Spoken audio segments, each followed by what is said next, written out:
Hello मेरे JAC board के सारे चैंपियंस, स्पेशली 11th वाले। वेलकम है मिशन 2 चैनल में। और मैं आपकी बायोलॉजी एजुकेटर फ्रॉम मिशन 2। और आज हम लोग बात करने वाले हैं किसकी, 11th की सिलेबस की। क्योंकि रणभूमि में उतरने से पहले हथियार तो होना चाहिए ना, पढ़ने से पहले सिलेबस तो पता होना चाहिए ना। तो ये जो है क्लास पूरा 11th का जो सिलेबस है उस पर होने वाला है। और आज हम लोग बात करेंगे 11th का जो सिलेबस है उसी पर, ठीक है। तो बायोलॉजी का सबसे पहले देखते हैं हम लोगों को पढ़ना क्या है। द लिविंग वर्ल्ड, जीव जगत, बायोलॉजिकल क्लासिफिकेशन, जीव जगत का वर्गीकरण, प्लांट किंगडम, वनस्पति जगत, एनिमल किंगडम, प्राणी जगत। देखो 11th का जो पूरा सिलेबस है उसमें जो है ना 5 यूनिट हम लोगों को पढ़ना है।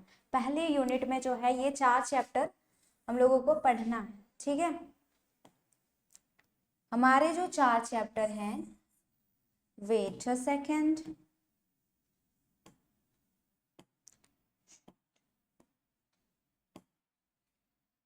कोई बात नहीं, चलो आप लोग देखो कि ये जो 4 चैप्टर है ना, जीव जगत, जीव जगत का वर्गीकरण, वनस्पति जगत, प्राणी जगत, ये पहले यूनिट में आता है, ठीक है ना।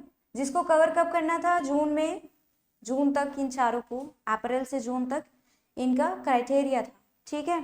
बात करते हैं नेक्स्ट यूनिट की, तो उसमें हमारे टोटल 3 चैप्टर आते हैं। पहला तो है कि morphology of flowering plant, Pushpi पादपों की आकार की। दूसरा है anatomy of flowering plant, Pushpi पादपों का शरीर। फिर है स्ट्रक्चर ऑर्गेनाइजेशन इन एनिमल्स, प्राणियों में संरचनात्मक संगठन। अब ये जो 3 चैप्टर है उसमें आप लोग देखोगे मॉर्फोलॉजी मतलब पादप बाहर से कैसे बने होते हैं, बाहरी जो स्ट्रक्चर होता है उसको हम लोग इस चैप्टर में देखेंगे। Anatomy of flowering plant, Pushpi पादपों का शरीर में आप लोग देखोगे कि अंदर से पौधे कैसे बने होते हैं, तो आंतरिक जो संरचना है उसको देखेंगे किसमें, एनाटॉमी ऑफ फ्लावरिंग प्लांट्स में। फिर आएगा हमारा स्ट्रक्चर ऑर्गेनाइजेशन इन एनिमल्स, जिसमें हम लोग जानेंगे कि एनिमल्स कैसे बने होते हैं, ठीक है। तो एनिमल्स कैसे बने होते हैं उसके बारे में जानना है, तो ये यूनिट में हम लोग देखेंगे, जिसको जुलाई तक कवर करना है। नेक्स्ट आता है हमारा cell, the unit of life, कोशिका जीवन की इकाई, बायोमोलिक्यूल्स और cell cycle and cell division, ये तीसरे यूनिट में आते हैं ये तीनों चैप्टर। आप लोगों ने कोशिका जीवन की इकाई, ये तो आप 6th क्लास से देखते आ रहे हो। अब वो जो जीवन की इकाई है उसके बारे में डीप में पढ़ने का वक्त आ चुका है, ठीक है। तो फिर हम लोग देखेंगे बायोमोलिक्यूल्स, जैव अणु, जिसमें जिसमें आप बहुत सारी चीज़ों को पढ़ोगे और वो सारी चीज़ें आपको 12th के केमिस्ट्री में भी देखने को मिलेगा। मतलब कि आपको 12th के केमिस्ट्री में भी बायोमोलिक्यूल्स नाम का चैप्टर पढ़ना है, ठीक है। और ये 2 चैप्टर है उसको अगस्त तक कवर अप करना है। Cell cycle and cell division को देखना है। फिर आता है हमारा प्लांट फिजियोलॉजी, जिसमें आपके प्लांट के बारे में होगा। एक होता है प्लांट फिजियोलॉजी जो आप लोगों ने देखना है, दूसरा आप लोगों ने देखना है क्या, ह्यूमन फिजियोलॉजी। क्या होता है, जो अंदर में केमिकल रिएक्शंस होती है, मेटाबॉलिक रिएक्शंस होती है ना अंदर में, जैसे कि सर्कुलेटरी सिस्टम की बात करें, रेस्पिरेटरी सिस्टम की बात करें, मनुष्यों में हॉर्मोन्स की बात करें तो कैसे कैसे फंक्शन होता है, उन सब के बारे में फिजियोलॉजी में देखा जाता है, अंदर बाहर सबका संरचना, ठीक है। तो प्लांट में भी वैसे ही होगा। तो प्लांट फिजियोलॉजी में हम लोगों को ये चैप्टर कवर करने हैं, कौन से, फोटोसिंथेसिस इन हायर प्लांट्स, उच्च पादपों में प्रकाश संश्लेषण, रेस्पिरेशन इन प्लांट्स, पादप में श्वसन, और प्लांट ग्रोथ एंड डेवलपमेंट, पादप वृद्धि एवं परिवर्धन, ठीक है। जो कि ये जो मेरे 2 चैप्टर हैं उसमें से ये जो है cell cycle, cell division, photosynthesis in higher plants, उसको सितंबर तक कवर करना है अकॉर्डिंग टू हमारे जैकबॉर्ड। उसके बाद ये जो बाकी के हैं, respiration in plants, plant growth and development, पादप में श्वसन, पादप में वृद्धि एवं परिवर्धन, इसके बाद जो यहाँ से स्टार्ट होता है वो ह्यूमन फिजियोलॉजी होता है, ठीक है। मनुष्यों के बारे में यहाँ से पढ़ना होता है। तो यहाँ पे हम लोग देखेंगे breathing and exchange of gases, श्वसन और गैसों का विनिमय, और बॉडी फ्लूइड्स एंड सर्कुलेशन, शरीर द्रव्य तथा परिसंचरण, excretory products and their elimination, उत्सर्जी उत्पाद एवं उनका निष्कासन।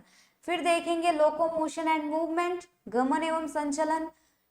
18वां चैप्टर जो होगा वो हमारा होगा न्यूरल कंट्रोल एंड कोऑर्डिनेशन, तंत्रिकीय नियंत्रण एवं समन्वय। फिर आएगा हमारा केमिकल कंट्रोल एंड इंटीग्रेशन, रासायनिक समन्वय तथा एकीकरण। तो ये जो हमारा है ह्यूमन फिजियोलॉजी, आप देख सकते हो कि ये जो है हमारा 3 चैप्टर, ये तीनों हमको नवंबर में कवर अप करना है और ये दोनों दिसंबर में। लेकिन हमारी कोशिश ये रहेगी कि हम लोग अक्टूबर नवंबर के आसपास इन सब चीज़ों को कवर कर ले, कॉन्सेप्ट को बिल्कुल क्लियर कर ले, है ना। रेडी हो ना। उसके बाद क्या करना है, रिवीजन और टेस्ट ही तो बाकी है। रिवीजन टेस्ट और जो क्लासेस होंगे, चैप्टर्स होंगे, उसकी समरी, है ना, मेरी तरफ से एडवांस। ओके, उसके बाद थोड़ा सा हम लोग बात कर लेते हैं केमिस्ट्री के सिलेबस की। तो केमिस्ट्री में टोटल आपको 9 चैप्टर देखने हैं, ठीक है। 9 चैप्टर देखने हैं। पहला चैप्टर है some basic concept of chemistry, रसायन विज्ञान की कुछ मूल अवधारणाएं। उसके बाद स्ट्रक्चर ऑफ एटम, परमाणु की संरचना, classification of elements and periodicity in properties, त्वचों का वर्गीकरण एवं गुणधर्मों में आवर्तिता, ठीक है। और ये जो 3 चैप्टर हो वो हमारे जून तक कवर अप करना है, जो कि जून तो खत्म हो गया, लेकिन फिर भी करना है ना, करवाने का काम केमिस्ट्री वाले टीचर का है। Chemical bonding and molecular structure, रासायनिक आबंधन तथा आणविक संरचना की बात करेंगे। तो ये जो चैप्टर है वो जुलाई में देखना है। थर्मोडायनेमिक्स 5वां चैप्टर है, उष्मागतिकी, ठीक है, अगस्त में। और इक्विलिब्रियम, साम्यावस्था को देखना है सितंबर में। रेडॉक्स रिएक्शन, रेडॉक्स रिएक्शन आपने पढ़ा था, रेडॉक्स रिएक्शन 10th में 1 लाइन का था, यहाँ पर पूरा एक चैप्टर ही है, समझ रहे हो। उसके बाद ये जो हमारा रेडॉक्स रिएक्शन है, आप पचे रिएक्शन। उसके बाद होगा हमारा ऑर्गेनिक केमिस्ट्री का एंट्री, जिसको सबसे डर लगता है इससे, है ना, लेकिन हमको नहीं लगता, बहुत ही इंटरेस्टिंग होता है, पढ़ो तो सही। Some basic principles and techniques, कार्बनिक रसायन कुछ आधारभूत सिद्धांत तथा तकनीकें। उसके बाद हाइड्रोकार्बन देखेंगे, और ये सारे भी दिसंबर तक कवर अप करना है, लेकिन अक्टूबर नवंबर के आसपास सारा कॉन्सेप्ट और टेस्ट सीरीज चलेगा उसके बाद, ठीक है, समझ में आ रहा है।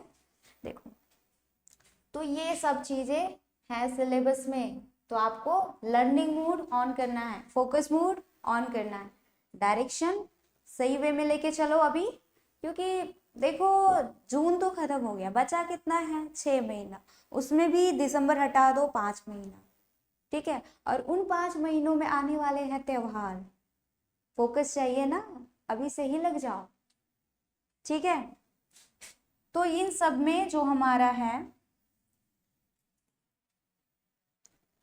ये सारे जो क्लासेस होने वाले हैं, बायोलॉजी, केमिस्ट्री, फिजिक्स, मैथ्स, ये 4 सब्जेक्ट इस बैच में आपको करवाए जाएंगे। इफ यू इंटरेस्टेड तो इसके बारे में थोड़ा जान लो कि इसके फीचर्स क्या हैं, कि आपको लाइव क्लासेस मिलेंगे, रेगुलर लाइव क्लासेस। उसके बाद जो है, अगर आपने लाइव क्लासेस किसी भी वजह से अटेंड नहीं कर पाया तो आप रिकॉर्डेड क्लासेस देख सकते हो, ठीक है। उसके बाद हर एक लेक्चर के बाद आपको मिलेंगे नोट्स, ठीक है, प्रॉपर नोट्स मिलेंगे, चैप्टर वाइज मिलेंगे। टेस्ट तो होता रहेगा, ये टेस्ट का सिलसिला नहीं रुकने वाला, ये तो सिलसिला चलता रहेगा। पैनल पीडीएफ तो हर एक लेक्चर के बाद आपको 1-2 मिलता रहेगा, ओके। फिर ये 4 सब्जेक्ट आपको करवाए जाएंगे, है ना। इस नंबर पे कांटेक्ट करना है और जुड़ जाना है, ठीक है। 2 कांटेक्ट नंबर दिए गए हैं, उनमें से आप किसी में भी कांटेक्ट कर सकते हो। और पहला काम तो ये करना है कि इंस्टॉल करना है हमारा मिशन 2 ऐप, और इसमें क्या करना है, कांटेक्ट करके हमारे साथ जुड़ जाना है, और जिसमें आपकी तैयारी बहुत ही बेहतर ढंग से करवाई जाएगी, ठीक है। अगर आप सीखना चाहते हो चीज़ों को, समझना चाहते हो चीज़ों को, है ना, सही गाइडेंस के साथ, तो आप जुड़ सकते हो, ठीक है। और क्लास अटेंड करना है ना। फोकस कहाँ करना है लर्निंग में, मार्क्स वो आ जाएंगे, फोकस कहाँ करना है, कॉन्सेप्ट में। अगर आपने कॉन्सेप्ट पढ़ा है तो मार्क्स कहीं गए नहीं है ना, वो यहीं पे है, ठीक है। तो बढ़िया है जी, आप लोग क्लास अटेंड करो, पढ़ाई करो, मस्त रहो, ठीक है, और सीखने के मुसाफिर बने रहो, मौज करो, ठीक है।